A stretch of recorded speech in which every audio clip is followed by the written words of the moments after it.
Yan. Papakita ko sa inyo kung paano ako mag-wash ng cloth diaper using automatic washing machine. So, ito, yung snappy na to. Yan. Nagamit ng ni Ate Aya. Then, tatanggalin nyo muna yung insert. Ito yung insert, bamboo charcoal ito. Tapos, ito na yung pinaka packet niya. So, snap mo muna. Babaliktad yung pag-snap. Parang ganyan. Yan. Para, pag nilagay mo siya sa washing machine, hindi siya babata. Okay na yan. Tapos, gagawin ko muna lahat. Tapos, babalikan ko kayo. Ayan. Bumili ako ng ganitong lagayan. Yung, ano ba tawag dito? Pang, sa mga dagat to eh. Pero ito, ginagawa ko siyang wet bag para doon sa mga cloth diaper ko na use na. Para, kasi mas malaki to eh, kaysa doon sa mga nabibili online. So, ayan, nabaliktad ko na to lahat. Napakita ko sa inyo. Bigat. Ayan. Nabaliktad ko na yan lahat. So, gagawin ko, ilalagay ko na siya sa washing machine para i-rinse muna. Okay. So, ayan yung washing machine na gamit ko. Cyclonic Air 8 kilograms Electrolux. Ayan. So, ilalagay ko na yung mga CD. Ayan. So, ayan na yung mga dirty CDs. Nilagay ko na lahat yan. So, mga siguro 30 CDs, shells, and ano na yan. Insert. So, ayan. I-rinse muna natin. So, ginagawa ko. Rinse muna. Ginagawa ko yung 8 yung para ma-wash talaga. Rinse lang muna for 16 minutes. So, may spin na kasi siya. So, magiging 14 minutes. Ayan, tapos. Wait na lang natin siya matapos. Ay, hindi ko nilatanggal yung plastic para hindi siya. Para mukha pa rin bago. Ayan, wait na lang natin siya ng 14 minutes. So, ayan, ganyan siya kapag umiikot. Rinse lang yan. Para yung mga excess na wiwi, ganyan. Tanggal muna siya bago natin siya talaga i-wash cycle. Yan. So, ito yung gamit kong sabon. Stick ko. Charot lang. Hindi, Ariel to. Gamit ko Ariel. O kaya minsan, Champion Supra Clean yung ginagamit ko. Pero kasi ngayon ito binili ko Ariel. Wala lang. Kasi kung ano na ginagamit kong sabon sa CD, yun na rin yung ginagamit ko sa damit namin. So, ayan. Tayo lang natin matapos yung rinse nyo. Tapos, okay na yan. Yan, 5 minutes na lang.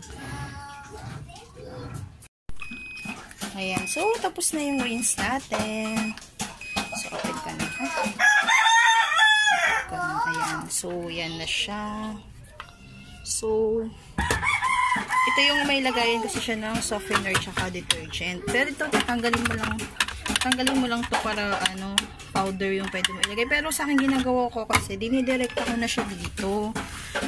Para, wala lang. Kasi pag dito, kasi naiipon dito, yung parang nabubuo lang siya, hindi naman lahat dito. Yun ang napapansin ko. So, yan, maglagay na tayo ng sabon. So, ito yung sabon ko. Ito yung may sandukan ako. Ano to ay, ayan.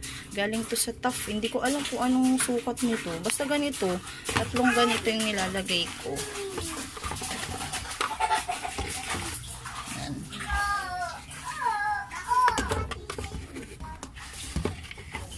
Ayan. Ginaganyan ko lang siya. Tapos, mga ito. Ay. Sorry, nahirapan ako. Ayan, mga 3 lang. Okay na yun. Tapos, ayan, ganyan siya.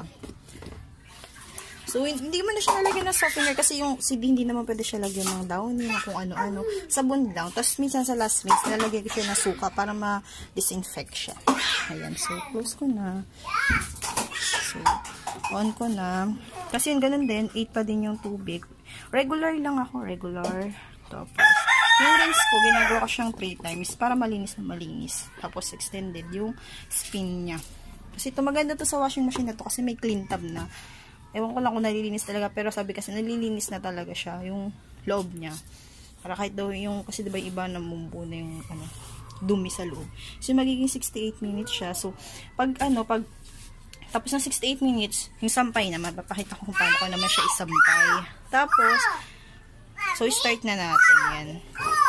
Ito palang washing machine namin nabili namin ito December 2010. Ay, 2017, sorry. December 2017. Yan. So, yun. Yun na siya. So, wait ka na lang yun matapos.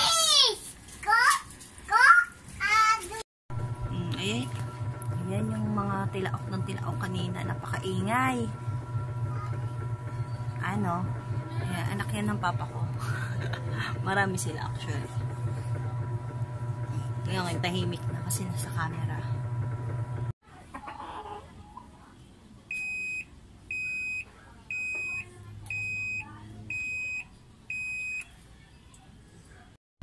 So, ayan. Tapos na ang ating labahin. So, ito yung lagayin natin. So, ginagawa ko, kinukuha ko itong mga shell para maayos. Tapos, ito, microfiber. Tapos ito, bamboo charcoal. Yan, hinihiwalay ko muna dyan.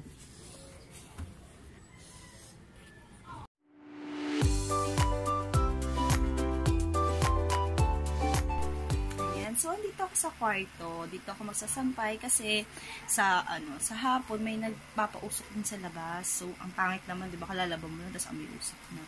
Ayan, habang tulog yung dalawa kong anak, tayo magsampay na. Ayan. Ito yung mga isasampay ko. So, ginagawa ko, inihiwalay ko yung microfiber, tapos ito yung charcoal, bamboo charcoal. So, sampay na tayo.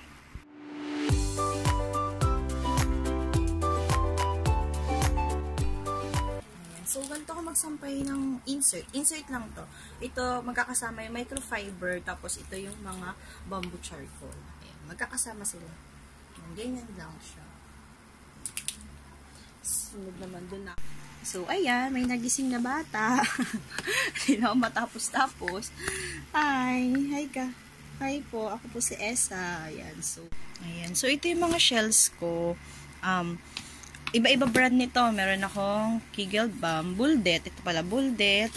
Tapos, Kegelbaum. Tapos, meron akong, saan ba yung brand nito? Saan na? Wala. Ito, Ecopuet. Ito, Kids to eh. Ito lang, isang peraso lang to eh. Kids. Yan. Kids. Tapos, Babyland. Ano pa ba? Ito, ano to? Dandy Nappy. Yan. Iba-iba yung brand na, na binili ko. Para matry ko din sa iba. Pero, ang pinaka-favorite ko talaga na brand is ito. Yung Ecopuet. At saka yung Kegelbaum. Kasi itong Ecopuet, ginagamit ko to kay ate. Overnight niya to. Kasi hindi na siya tawag doon, nagda-diaper tuwing umaga, gabi lang.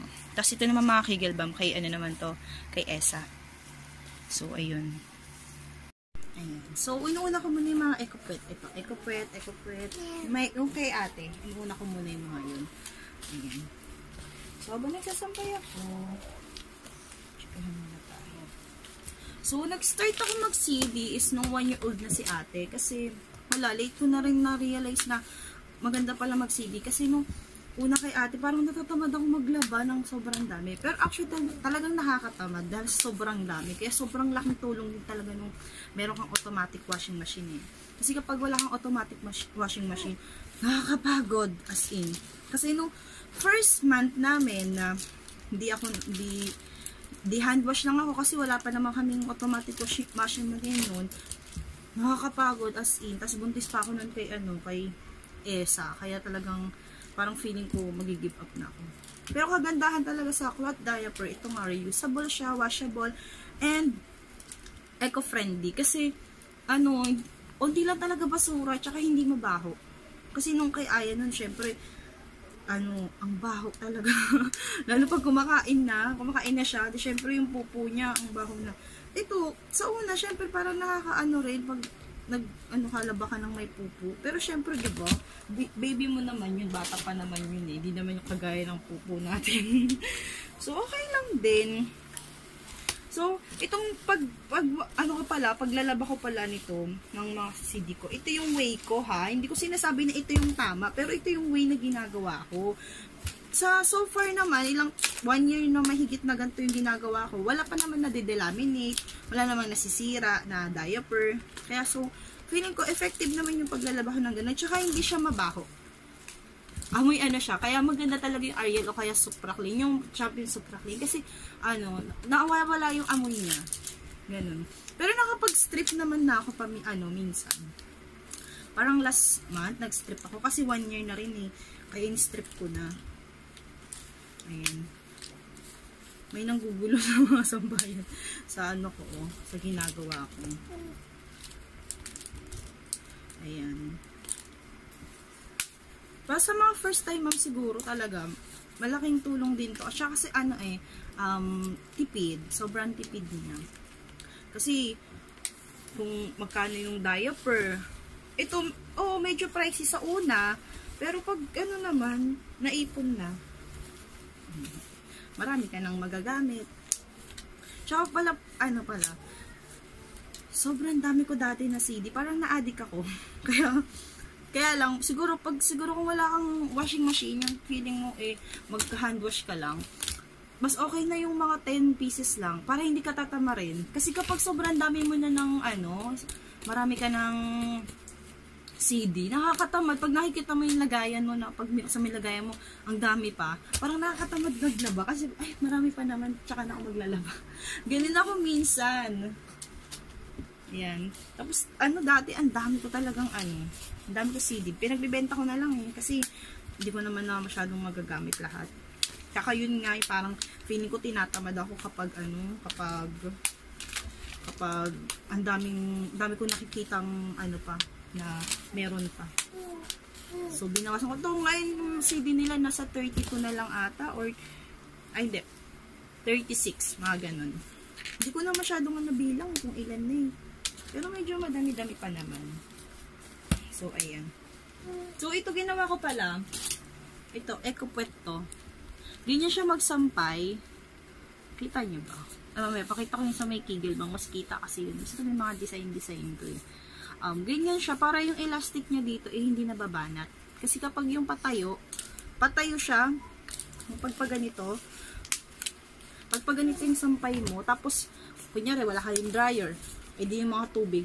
Bumibigat to, kaya na-i-stretch siya. Kaya mas maganda pa rin yung paganito siya. Paganito. Para hindi na-i-stretch yung dito. So, ayan. Sampay muna tayo.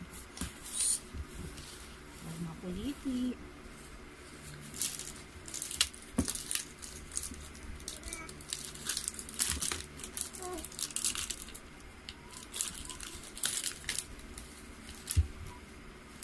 Ang kulit ng anak ko.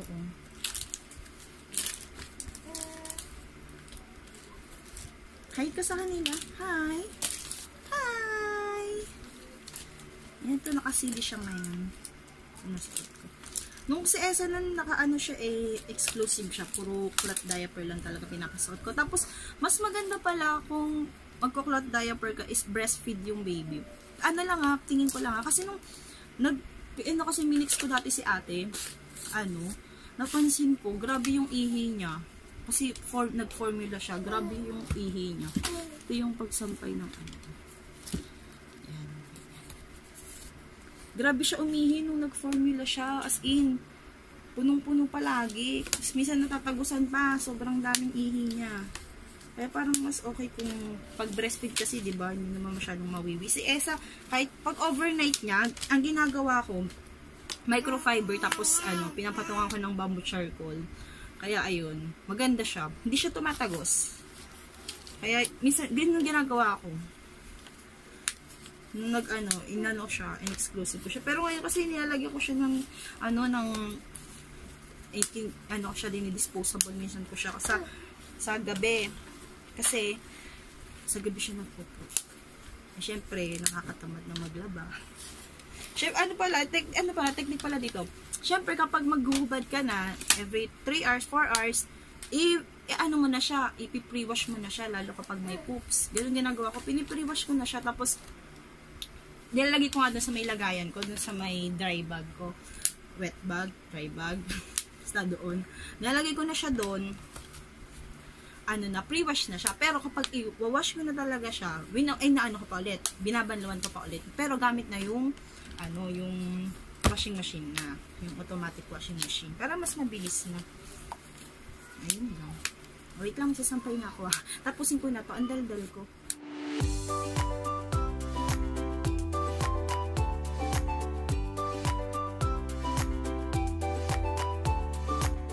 Ayan. So, tapos na ako magsampay. Ito na sila. Ayan. Ito yung mga insert. Yan, may sampay pa ako kasi naglaba ako na isang araw. Hindi pa ako nakapag-tiktok.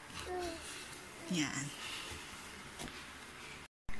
So, tapos na po ako maglaba and magsampay. Inuulit ko po, hindi ko po sinasabi na ito yung proper way, but pwede na rin. Kasi ganito naman yung ginagawa ko. Kayo na lang kung paano nyo labhan. So, ito kasi mas madali sa akin. Lalo na may dalawa akong chikiting na makukulit. So, sana may natutunan kayo and see you on my next video. Bye!